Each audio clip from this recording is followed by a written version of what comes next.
Dave Hengel with us, Greater Bemidji. Bemidji Mayor George Prince with us. Good morning, gentlemen. Good morning. Morning. How are things?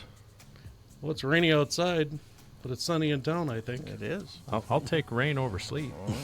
That's coming. You be quiet. Big day. Bemidji YMCA project, the rail corridor project, has some great news coming later on today. Dave, you've been working on this project for how long?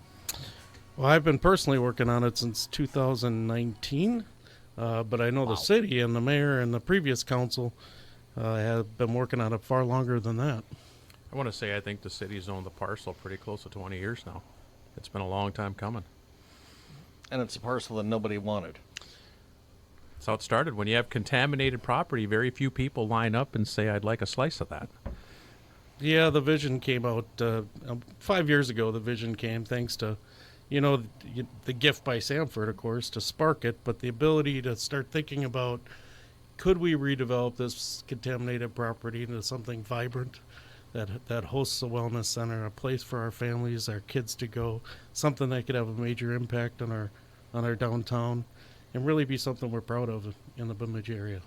When Sanford made the announcement, because the wellness center was kind of their idea on their campus, when they made the announcement, no, we're not going to do this, were your thoughts, Dave, initially, woe was me, or this is an opportunity for something else?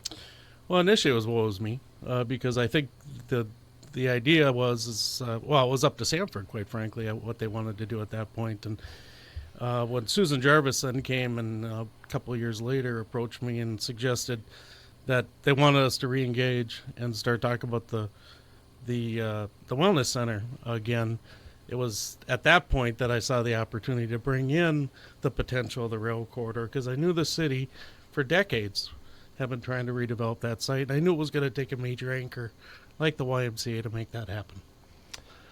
Mayor, when you first heard of the concept of the YMCA and the group in Fargo, their buy-in, what was your initial reaction?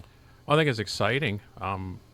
This was, at least for me as mayor, our second attempt at this, because the first one was working on a Sanford health-sponsored center, and then that didn't happen. And so we were all, I think, going back to formula, because I think we all thought we had something here. Maybe didn't have it all flushed out at that point, but had something. And when the YMCA stepped forward, I just thought it's the perfect partner, because one of the main concerns in our city is accessibility and affordability.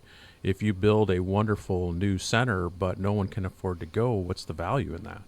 And so when you have a partner like the YMCA that specializes in all the services they provide to a community, be that childcare, be that programming, be that scholarship so that people can afford it, those are all very important things for the city of Bemidji. So I had a lot of hope right out of the gate when the Y stepped forward.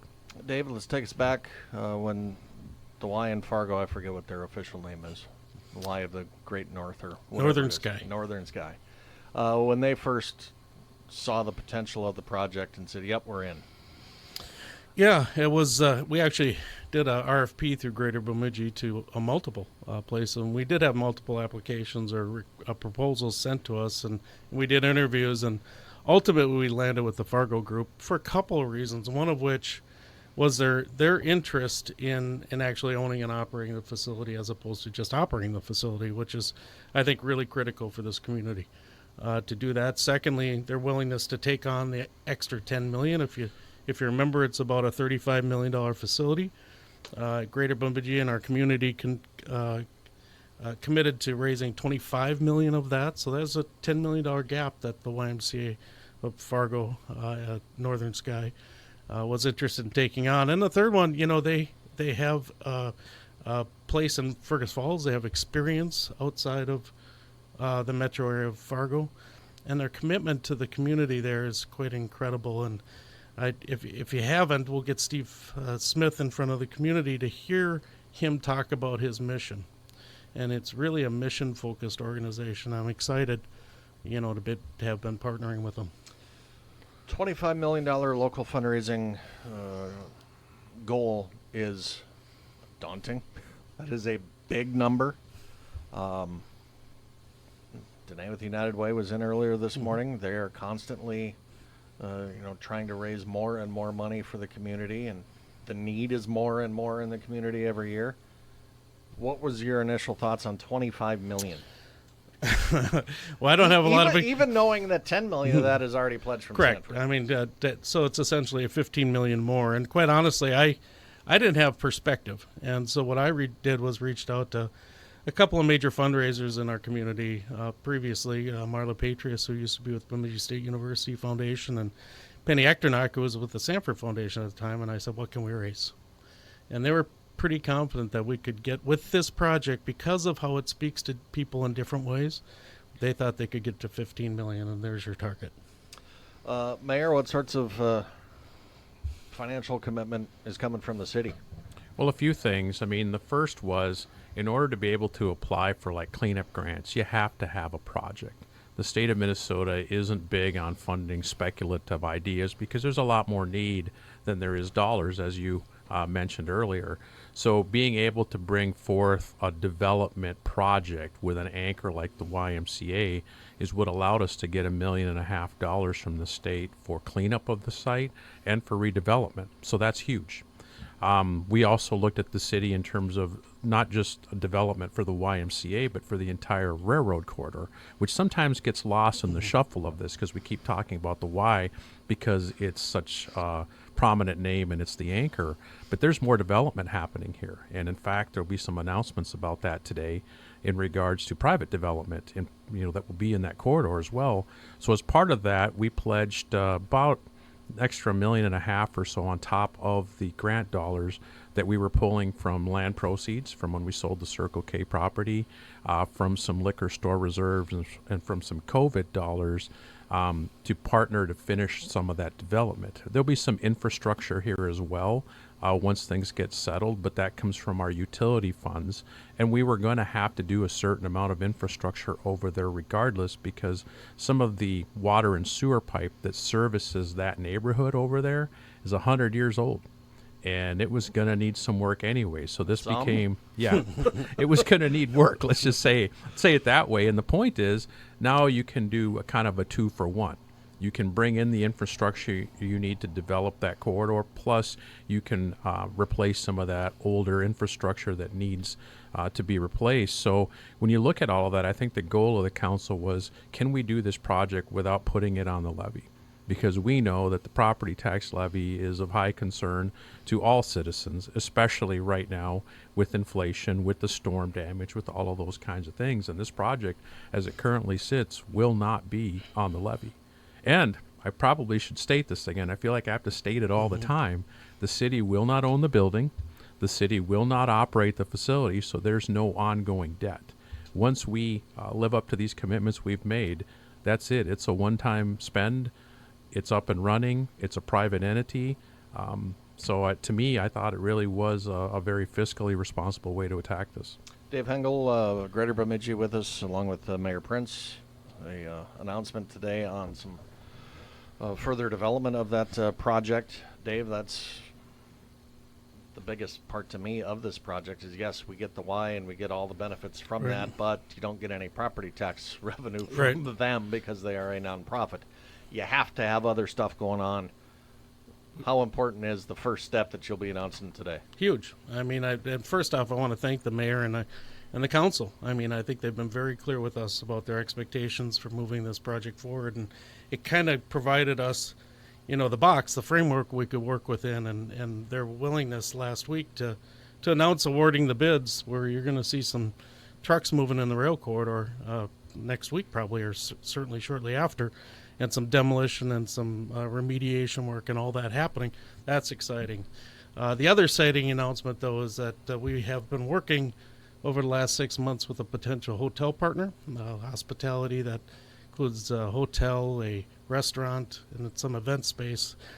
And today we're going to announce that Good Neighbor Properties out of Alexandria is intending to build that facility in the rail corridor, essentially directly south of the Mayflower building.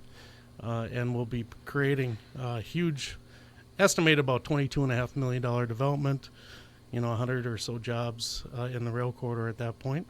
If you include YMCA and the other development there, you're at about $65 million worth of private development in our community.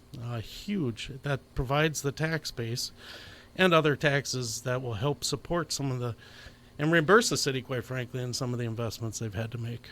Mayor, what will this do to the city's tax base? I think it's going to help, obviously. Additionally, you're talking about an entity that pays sales tax, that will pay fees like stormwater fees and those kinds of things. So I think having a private business located in the heart of the railroad corridor is an important step. And so, now we have an anchor and our first real business there. And I think having another 96-room hotel in our area will also add to our hospitality industry here in our community. I know there are specific times of the year where it's pretty hard to find a hotel room. And again, when's the last time we had a hotel in downtown Bemidji? Mark and I were actually just talking about when the last hotel period. Mm-hmm. Correct. Is it the one by Lucan's in the railroad tracks, or was it next to the Sanford Center, Country Inn and Suites? It'll be So we're about the same time. about the same time, correct? Yeah. So since then, there hasn't been, and I'm on the Visit Bemidji board, and we talk often about the need for additional hotel rooms. It's a limiting factor for sports tourism. It's a limiting factor for our Sanford Center, quite frankly. And so the ability to add, I think it's 98 rooms to the mix is so critical. And to think about where it's located, and what does it mean to have that many people in our downtown spilling out into our already vibrant downtown, and what that can mean for the community is pretty exciting. I travel a lot with the men's hockey team, and to me, there is just an extra buzz around a hotel that's downtown. You got nightlife. You've got all sorts of positives. Yeah, there might be a few negatives with the police department, but the positives greatly outweigh all of that. And you've seen more and more hotel developers want to go back into downtowns. What was the draw for this group from Alexandria? Oh, really good question, but it's I pursued them, and it's sometimes how development works, and it's a crazy thing. My son lives in Alexandria, and I was driving through downtown Alexandria and saw a development they were working in, and kind of gathered the information and reached out to him, and I was able to kind of share what I think is very distinct property, a very unique property. Set aside the remediation and cleanup that you think about. With beautiful views of two lakes, with right on the Mississippi River, a part of a bigger plan for a site that includes livability, walkability, exciting parks, and the ability to walk downtown. Quite frankly, that is really appealing. And quite frankly, just the ability, the trends, lodging trends in our community are speak for themselves as well. I was a little stunned, I'll be honest, when I was reading through what you had sent yesterday in advance of this interview, that they had no idea what was going on here. None. And you know what? For me, I think about this, and I talk a little bit with our board about Bemidji having a bit of a fuzzy identity still, and how exciting it is to walk people around our town, and we'll be at the airport, and we'll go to BSU, and we'll go to Sanford Health, and we'll end up at the club seat area of the Sanford Center, and I always hear the same thing, which is, boy, this is not the town we expected to see. And that feels really good until you stop and think, how many people don't have that perspective, right? And again, that's my job, to start bringing more people to this community to see what's happening here. Once you get that first secondary tenant, how much easier is the third and the fourth and all the others? Way easier, and there's one site in particular that'll be still available on Minnesota Avenue. It's a really nice site. It'll be essentially across the parking lot from the YMCA. It's going to be an appealing site. We've already had a letter of interest on that site for mixed-use development in that property. And I think that's important to know. There has been some skepticism out there when we talk about private development, and these deals all take time. And there's a lot of conversation that goes on in the background to make people aware of what the sites are and recruit people to come see it and have those conversations.